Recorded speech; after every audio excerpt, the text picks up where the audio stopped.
So today we're going to look at making a form in Google Drive. So in the Google Drive system, you're going to go to New, we're going to go to More, and over to Google Forms. Understand that they do have some templates that are excellent. We're going to do blank form. I want to show you how to build a form from scratch. Okay, so this is what we start with. We can give the form a name. You're going to click here.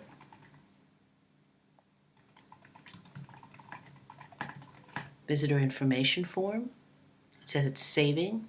All changes are automatically saved. We're going to click here. It's going to auto-populate whatever you put here gets put here, and the document is going to be saved as this. So visitor information form, form description. It's a good idea to just briefly explain why you want the information and how it will be used.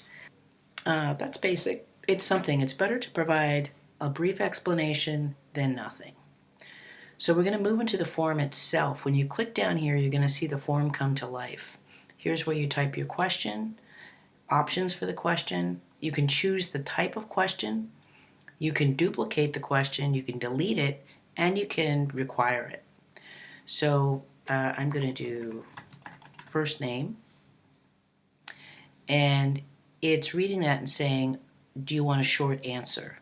Here are the options: a paragraph, multiple choice, checkbox, drop down, file upload. So there are many different types of options. Here I'm expecting a short answer for the first name. I can add an image. I choose not to at this time. So now I want to add a second question, and I go here. So by default it chooses multiple choice. I actually want, again, a short answer. Last name. I could duplicate this. I'll do that just to show this. I'm going to click duplicate, and it's literally going to duplicate the previous question. Here I might write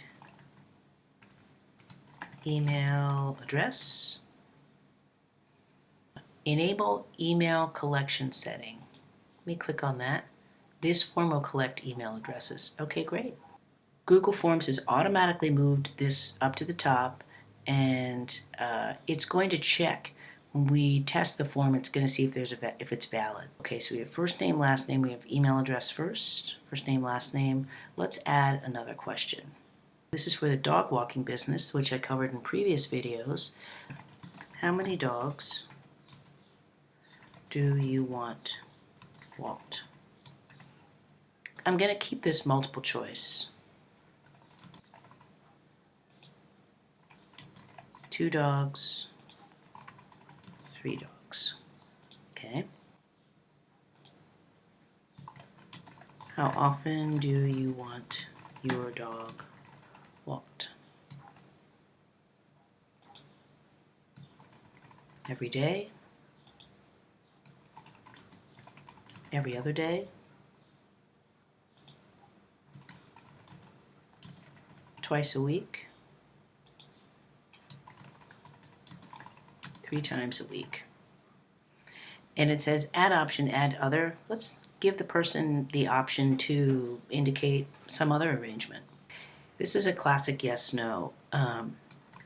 Have you used a dog walking service before?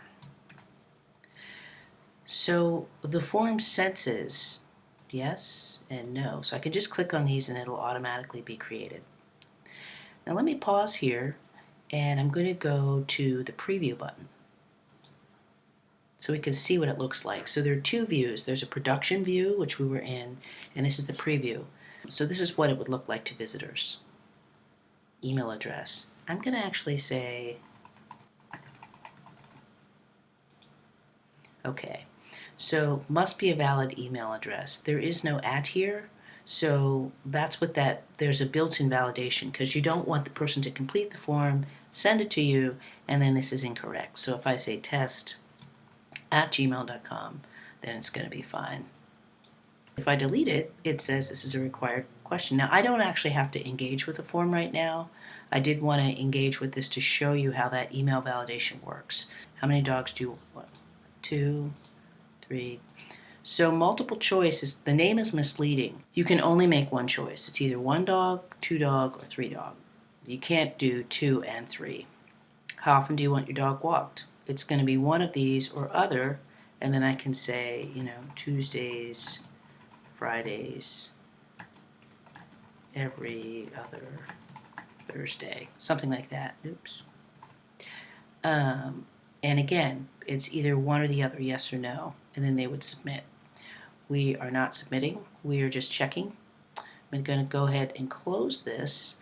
The preview opens in a separate window, and I'm going to go back to our production view, which is this.